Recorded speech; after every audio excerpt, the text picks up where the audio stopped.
Today I'm joined by Julian Wates. Julian is the managing director and owner of Sokada, and they create websites that help your business grow. So welcome, Julian. Hi, nice to meet Hi, you. thank you for joining us. Pleasure. Um, so Julian, tell us a little bit more about your business. What is it that you do?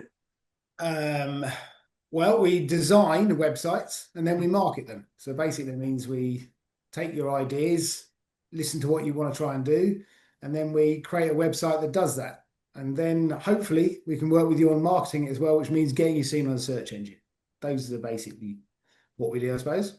Fantastic. And like, may sound like a really obvious sort of question nowadays, but why is it important to have a great website?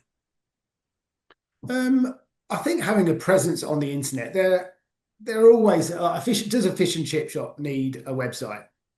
No, maybe not. But actually, I can see some benefits for it somewhere, probably. But certainly, other companies really should have a website. And actually, having a website that reflects your business in the right way is really important. I think when people look at websites, they make assumptions based on what they're seeing. They may not know it, but they're looking at it and going, "Oh, that's not right," or "That isn't good." And so when they've got that picture in their head, are they then going to actually engage you to do work with them, whatever your services are? So I think having a good website definitely helps you with that sort of thing, engaging with clients and businesses. Yeah, I guess it's the similar thing to when you meet somebody. Research has shown that you make an instant opinion. Yeah, They, maybe the way that they look, or the way that they talk, or the way that they walk, or whatever, or their stature, or whatever. But you make an instant opinion. So I guess what you're saying there is the same with the website. The yeah, people look at your website and they will make an opinion, whether that opinion's right or wrong depends on absolutely. the website. Okay, great. Thank you Yeah. for sharing that.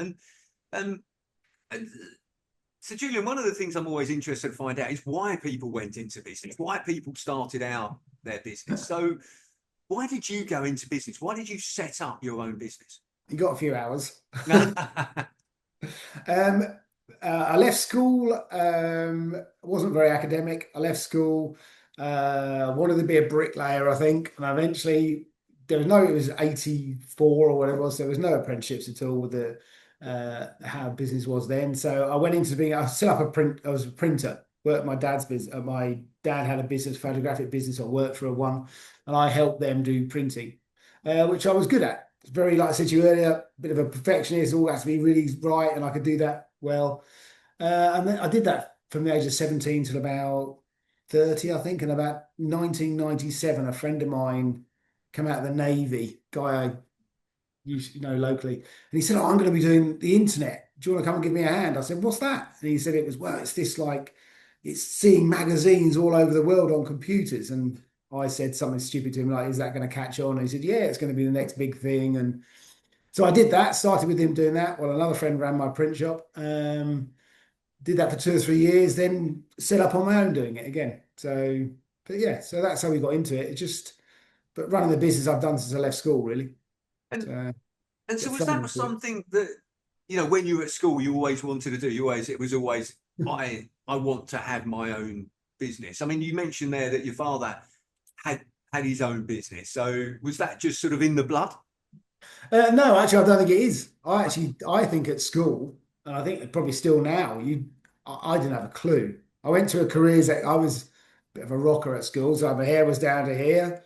I went to a careers interview at school when I was about 16, and the person said, "Oh, you should be into hairdressing." I said, "Really?" So I think it just, I don't know if it was. I never thought about what I wanted to do. I had no idea whatsoever.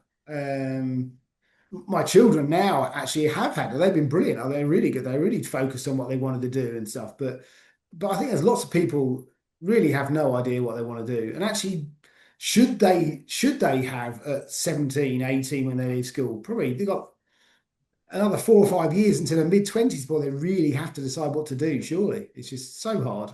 So Right. no. Yeah, look, you share a similar view to me. There is, yeah. I didn't have a clue what I wanted to do when I No. when I was at school, or indeed left school. It took me a while to find my route, find my path. So yeah, okay. And um, so okay, so you went into you started your own business. What would you say was the biggest challenge that you've faced being a business owner? I think that's probably is then and now is the same thing, even in different industries. I think for me, it's the biggest challenges I face are probably lead generation, Mm. not so much selling, but generating the good leads in the first place. 'Cause you get, as you know, you get enough leads. I get 4 leads. I'm going to sell 2 of them. I need to get, so you can work all that out. But Yeah, actually, lead generation is really important. Knowing your target audience is important. Doing the work is usually not that much because you're either good at it or you've practiced doing it or you do it a lot. And that's the bit you're good at. You might, I don't know, be a hairdresser and you're really good at running a hair, but you don't know about running a business. So I think for me, lead generation and finding more work is really hard, and actually employing people, actually finding the right employees and stuff. I think that has been over the years. For the first 15 years of my work, I did everything on my own, right. and you never go on holiday, you never get a break. It's the hardest thing in the world, and sometimes you work really hard and it's soul destroying, but actually you just keep going at it. And actually, if someone had said to me, "Stop." Employ some people to help you. You can't do all those jobs. That would have been great advice 30 years ago, I think. So Yeah, I think the for me, the worst sort of position that you can be in is that solopreneur. yeah, You know, you're not quite a business owner because you know you don't employ people, etc. You're not yeah, an employee because you work for yourself. So as you've highlighted there, you end up doing everything. You've got to yeah, do whatever the operations are, but you've got to do the sales and marketing. You've got to do the finance. You know, you have to do everything. yeah. Um, I think when you first start as well, you don't realize that because you wouldn't, yeah, because you're probably 17, 18, 19. You think, oh, I've set up a business, great. But I coaching herself is very valuable.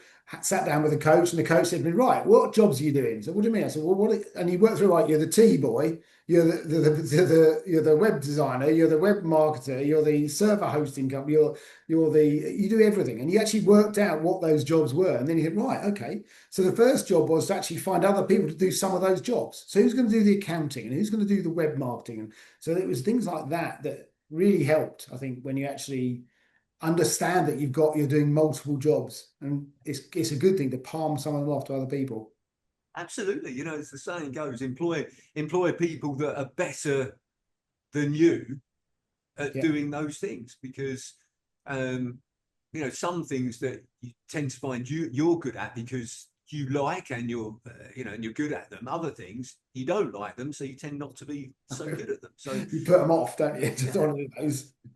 employ people to do the things that you don't enjoy, Yeah, um, and or the things that you may not necessarily be good at, and they'll be better than you. Which is yeah, look, great. I love that share. So thank you for that. And um, good. so how have you? So like we've talked a little bit about there about you overcoming, you know, you know, the understanding why I need to employ people. Yeah. How have you overcome the challenge of lead generation? You know, what is it that, you know, because that is a challenge. I'm sure it's going to be a challenge for a number of people Yeah. listening and watching this. How do you overcome that? I actually don't know if I have. I think it's one of those things that is always a challenge. I think I've probably overcome employing people. I've done that better. But actually, lead generation, I'm still working on now. It's still hard. I think um, we care. We really care about what we do and the work we do. I don't want to just churn out websites. I don't want to take money off. Our industry is like double glazing salesman, double glazing salesman of the 80s Yeah, and car salesman of the 70s. It's just spamming people and lying to people. There's so much of that out there. yeah, People saying they guarantee things and never do it. So I think I don't want to do that. And the best way for me is through word of mouth, probably the best referrals and stuff like that. But actually going out there and meeting people, for me, I still go out there and meet people as much as I can. Do a lot of stuff in the local community, networking and things like that, and try and build up your brand so people sort of half recognize you and actually, or they want a website and someone else will forward them to you sort of thing. And that just builds up a lot. So lead generation, I think that's where I do that. I And like the that. far, yeah, cool. Sorry, go on, carry on, Julian. I'll say on the far extreme of that, now trying to look at AI to do some of that lead generation, Yeah, but in a non-spammy way. I probably get 100 emails a day from people wanting to sell me websites. yeah, Just the same rubbishy spammy emails. I just delete them all. And they're the ones I see probably. yeah, So other people must. So why would you ever open those emails? So that's not the right way to do it, I don't think. yeah. But modern technology and finding technology to help you, I think, is going to be important.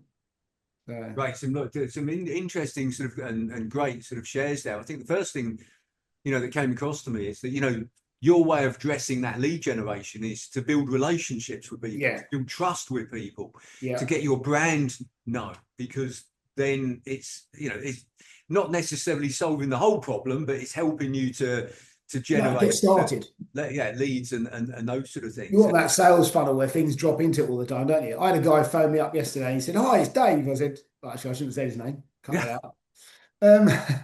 Oh yeah, how you doing? I sort of recognised his voice somehow. And he mentioned the name of his company. I thought, wait a minute, I haven't spoken to this guy for 5 years. But I recognised who he was. I said, yeah, how you doing? Because I know that sometimes they'll go through a process of three or four, they'll chat to us 3 or 4 times and go and get something cheaper done probably, and then come back and that didn't work either. And eventually they will come back over even a 4 or 5 year period.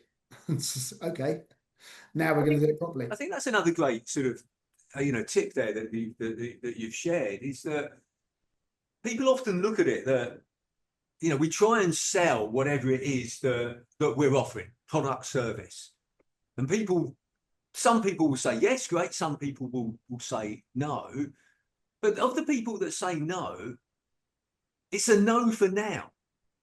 It Yeah, doesn't necessarily mean no, never. By no, the way, it could be no, never. yeah, They may be very explicit and say no, never, don't contact me don't again. contact me again. But it's no for now. So what you've sort of demonstrate there with that particular person is actually to nurture them, to keep in contact with them, to keep knowing they know that you're there, so that when they're ready, you're ready to help them to Yeah, very much so, I think. whatever it is. So I think that recognizing that it might be a no for now, but actually how do we nurture these people so it could be a yes in the future, Yeah. is I think, without spamming them with yeah, constant yeah. messages that they don't want. I think they realise the other thing, the question is, why do they say no? And with Yeah, my industry, I think there are some much 15 website companies in a very nearby area to where I am here, in a tiny little market town in Sussex. And I think there's always going to be someone cheaper, and there are definitely always people who are going to be more expensive. So I think a lot of the time it comes down to price, and people, if you've got a lead, you're not selling it properly, or you don't go that full hog on the sell side of it, they actually, they have a reason. Maybe it's through money that they don't make that choice. And a lot of times through money in my industry, that comes back to bite you a little bit, and you go, I really should have spent that extra £500, or I really should have done that, or that guy sounded good, but I couldn't afford it. It's that's the sort of thing that's why they come back. I think if you maintain that and you have that, I think got a quite honest approach about it. That you, yeah, it's a great point, Julian, because um, you know the the key thing is about demonstrating value. yeah, Of course, if somebody doesn't see anything different between what you do and what a cheaper competitor does, of course they're going to go for the cheaper competitor. yeah, So it's about demonstrating, if you are more expensive than your competitors, why? yeah, What is the customer, the client, going to get through additional value, whatever is important to the client, that is going to make them think, do you know what, it's worth paying that extra £500. yeah. So it's demonstrating value. So really, like, that's some great shares there. Thank you. And it sounds like that, for instance, you're really focused on lead generation. If you could wave a magic wand and solve one challenge in that area, what would it be? I think it would be that I don't have to go out and get those leads. Okay. Someone comes to me with 10 good leads, the sort of things I might, here's the 10 leads. Now you go and speak to them. as you may guess, I do talk quite a lot. So if I can talk to you, I can get you in my office, sit down, meet the team, see what we're about. Generally, I will sell you a website or some marketing, or be the person you can work with going forward. It's I'm probably about 60% conversion rate, because if you sit down and chat to them, they do understand the difference. I think sometimes they really can't afford it, and there's no way they're going to afford it, but they'd love to. And that's the thing you work on. 3 or 4 years time, when their business is growing, you might go back and speak to them again. But I think if I could just get good leads without having to and I can just talk to people about their websites, that would be good for me. So the magic one would be a consistent flow of Yeah, good leads. yeah. I like it. Yeah, okay. Which And is what we try and do with people referring it, because yeah, that's where those ones come in. So that's a lot, and that is a great way of. But I think the thing, even with referrals, is how do we actively get people to refer to us? So rather than yeah, just hoping that people will refer because you do a great job for them, how do you actively get them to refer? And the interesting thing, that the most obvious thing about that is asking them, yeah, absolutely. who do you know who would also benefit from our product or service? Yeah, Um, the amount of people that actually don't ask for referrals, and actually could just improve the number of leads that they get through referrals just by asking. yeah. I Um, think it's the same with sales as well. Don't actually ask for the sale, and I was guilty of that for years. Get a good lead, and actually in the end, can I do the job for you? Okay. So it's the same. Yeah, I think the same with referrals. Finding some sort of method for promoting them. I'd give them something extra as a value client. Thanks very much. Even if it was, I don't know, come to a party. Absolutely, yeah, it's a bit of a thank you. Yeah, Yeah. so what's the biggest learning that you've had since you've been in business? You've been in Wow. business. How long did you say you've been in business for? I've Since run my own business. I'm 58, so I've run my own business since I was 17. wow. I've been doing websites for since 97. So was that 28 years, I think? Okay, so what would you The say card has your been going for biggest 10 years now. and best learning has been since you've been in business? I think one of the things is I was Mr. Laid Back. I still am quite laid back. I don't get stressy about things particularly until I do. But I think having systems actually, I remember getting told once, you need to organise your life, son. Get more organised. No, I don't want to do that. And actually, probably about 15 years ago, I actually started getting more organised. And actually, it makes such a change. Having a plan for things is really helpful, I think. So that would probably be it. Employ people is the other thing. Get other people to do work for you. Help work with them. One, you're not lonely on your own so much, and you have people you can bounce ideas off. But also, they do some of the other jobs, so you're not doing them all. So those two things, I think. Yeah. Good, yeah, I like it. Great learnings. Be organised, plan. I think you mentioned there as well, Yeah. and and Systems. and employ other people for a number of reasons, as you've said Yeah. there, to discuss things with, get new ideas, fresh ideas Yeah. to talk to challenge, but to do the work as well. Nice, okay. And look, there's what would you say to anyone thinking of going into business?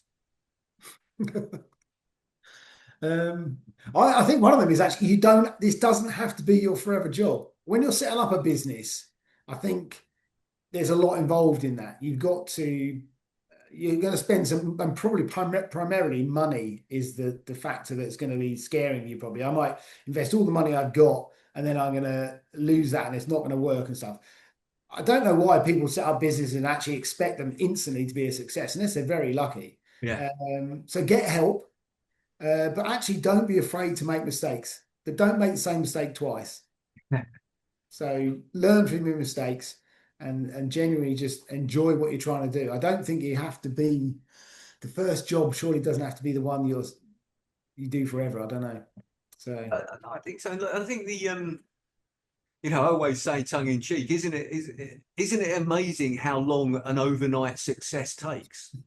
yeah, It's we often read about these or hear about these businesses, and it appears that they've been an overnight success, but actually People have Yeah, been working on them for years and years and years to get ages. to that point. So yeah, I like what you sort of shared there. It's not always going to be instant. It does sometimes, but Yeah, in my view, it's less often that it's instant. It takes time. yeah, hard work usually.